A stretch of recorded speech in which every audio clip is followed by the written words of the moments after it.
李玉忠，我找你的事你想清楚了吗？你们到底让我送什么呀？哎，羽毛球。羽毛球？不可能就是羽毛球吧？让你干你就干，哪那么多废话？你不想你们廖老师再进医院躺几个月了吧？每天放学去九龙商城拿货，送到城北的羽毛球馆，听明白了吗？这钱你先拿着，明天开始干活，活又不是让你白干。赶紧的。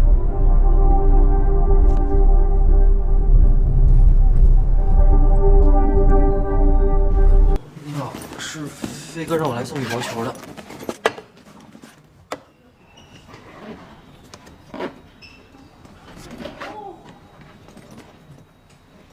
现在都派学生来送货，有意思。继续检查去。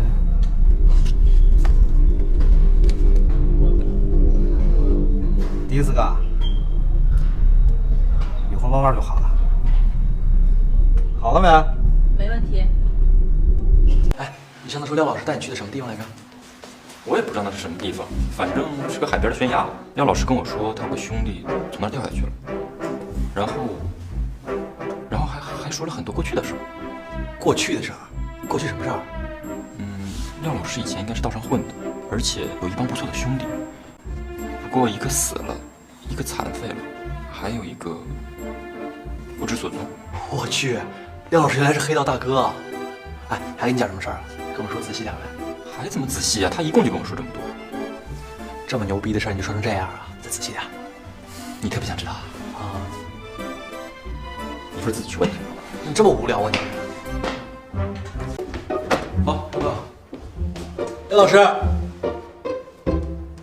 你也会有事儿？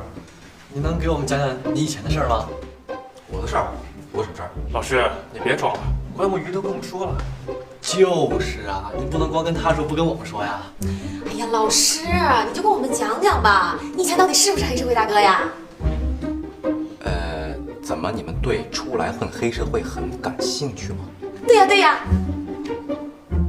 好的，那老师就给你们来讲讲中国有史以来最大的黑社会的故事，好不好？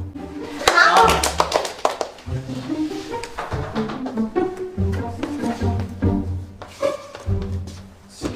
《水浒传》。